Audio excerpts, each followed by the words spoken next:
Di zaman Umar Al-Faruq radhiyallahu taala anhu, ada seorang datang kemudian mengeluhkan kepada Umar, ada orang punya hutang jatuh tempo pada bulan Sya'ban, tetapi orang ini tidak bayar-bayar.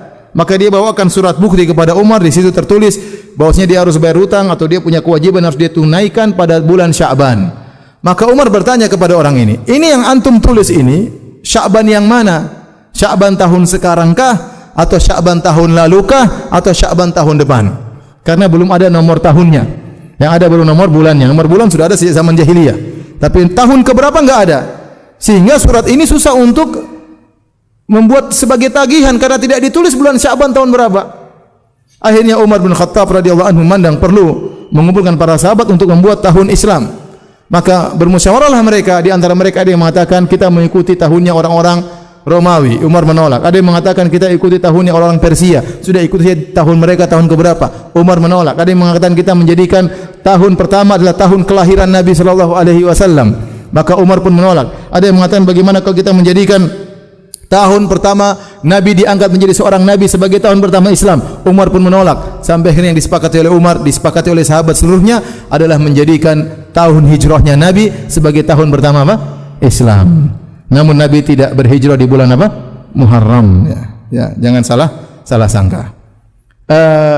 Dan di antara yang tidak dianjurkan di bulan Muharram adalah misalnya membuat doa khusus di akhir tahun seperti di tanggal terakhir bulan Dzulhijjah di malam 1 Muharram ada doa khusus. Ya. Kemudian doa masuk tahun baru, ya. Atau merayakan tahun baru khusus. Pawai turun di jalan-jalan pakai obor dan selainnya itu tidak dicontohkan oleh Rasulullah sallallahu alaihi wasallam dan para sahabatnya. Kalau itu merupakan kebaikan, tentu mereka akan mencontohkan terlebih dahulu karena mereka lebih semangat berbuat baik daripada kita. Demikian para hadirin dan hadirat yang dirahmati Allah Subhanahu wa taala, apa yang bisa sampaikan. Kalau ada yang bertanya, saya persilakan. Wallahu taala alam bisawab.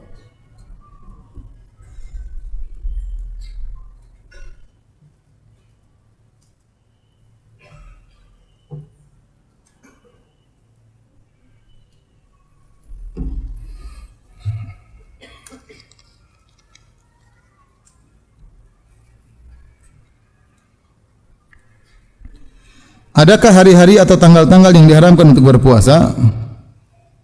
Dan kalau tanggal 10 Muharram jatuh pada hari Jumat, tidak ada larangan untuk berpuasa? Ya, dilarang puasa misalnya adalah hari raya 1 Syawal, Idul Fitri tidak boleh berpuasa. Contohnya juga adalah Idul Adha, 10 Dzulhijjah tidak boleh berpuasa karena itu adalah hari lebaran. Contohnya mengkhususkan puasa hari Sabtu, ya. Ingin puasa hari Sabtu maka Nabi melarang. Demikian juga Jumat misalnya khusus, ya. Tetapi kalau seandainya puasa Muharram jatuh pada hari Jumat atau jatuh pada hari Sabtu maka tidak mengapa. Karena kita bukan karena Sabtunya atau bukan karena Jumatnya, tetapi karena 10 Muharramnya, karena 10 Muharramnya. Dan bahkan para ulama menganjurkan untuk berpuasa meskipun dalam kondisi safar. Karena seperti puasa Muharram atau puasa Arafah, ya, itu tidak berulang harinya. Kalau luput maka selesai. Maka meskipun kita sedang bersafar dianjurkan untuk berpuasa kalau memang mungkin untuk dilakukan.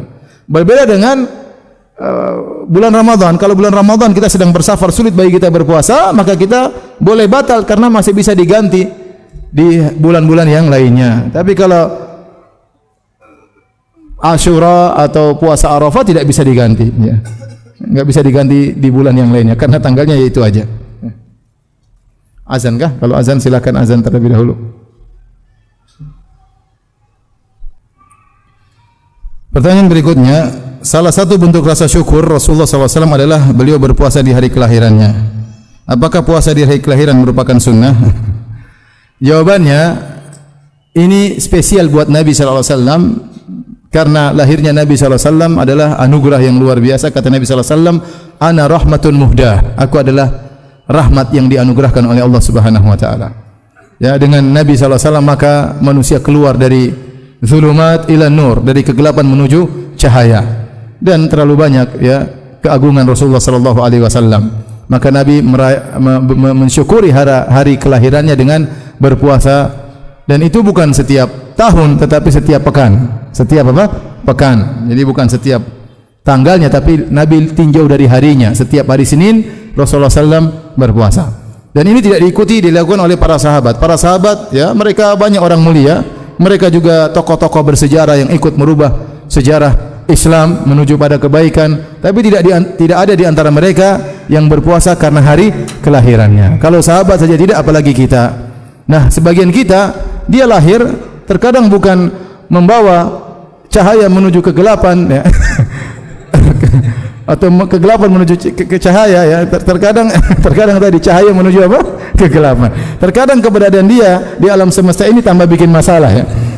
Jadi maksud saya enggak, saya bercanda ya. Jadi intinya tidak bisa dikiaskan kita dengan apa? Nabi sallallahu alaihi wasallam, karena para sahabat tidak melakukannya ya. Pertanyaan berikutnya, maaf Ustaz, pertanyaan ana tidak sesuai dengan materi kajian. Ana baru ditinggal nikah sama akhwat. Maksudnya ditinggal nikah sama akhwat maksudnya apa? Ana sudah berusaha melupakan, tapi setiap ana putar murattal Quran, terkadang bayangannya dan senyumannya di balik cadarnya. Udah 2 bulan terjadi, mohon nasihat. Ini kayaknya dia sudah ngelamar, sudah lihat akhwatnya, ternyata dia ditinggal. Sang akhwat nikah dengan lelaki apa? Lain. Ya ikhwan, hati ini bukan di tangan kita ya. Oleh karenanya, kalau ternyata hati kita terjatuh kepada seorang wanita yang tidak halal bagi kita, jadi istri orang, ya, sudah nikah ya sudah, qadarullah. Maka berdoa kepada Allah. Tidak ada jalan lain kecuali berdoa kepada Allah. Agar Allah merubah hati antum ya, tidak lagi cinta kepadanya. Berdoa, merengek, menangis kepada Allah agar palingkan rasa cintaku dari akhwat tersebut ya. Ya sudah, dia sudah diambil orang, terus mau diapain? Mau tunggu suaminya mati? Ya, jangan, ente menderita terus. Kebahagiaan belum tentu sama dia. Banyak kebahagiaan cari jalan yang benar ya. Maka berdoa kepada Allah, ya Allah, Engkau tahu hatiku sangat lemah, hatiku berada di tangan-Mu ya Allah. Ya Maha yang bolak-balikan hati manusia. Ya Allah, palingkan hatiku dari mencintainya. Gantikanlah dia dengan akhwat yang lebih cantik. Yang lebih salehah. Berdoa ya, karena percuma ya. Saya mau bilang apa ya? Ya sudah. Ya, dengar murotal aja yang harusnya mengusir setan malah mengingat dia ya. Ya udah, berarti ya tinggal berdoa kepada Allah, salat malam, menangis, minta agar dipalingkan dari akhwat tersebut.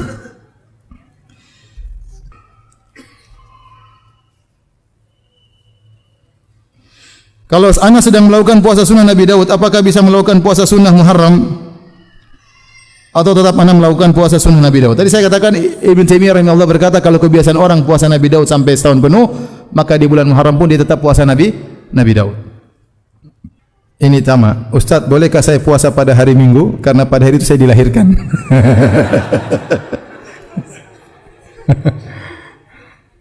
Atau setiap tahun sekali saja ya.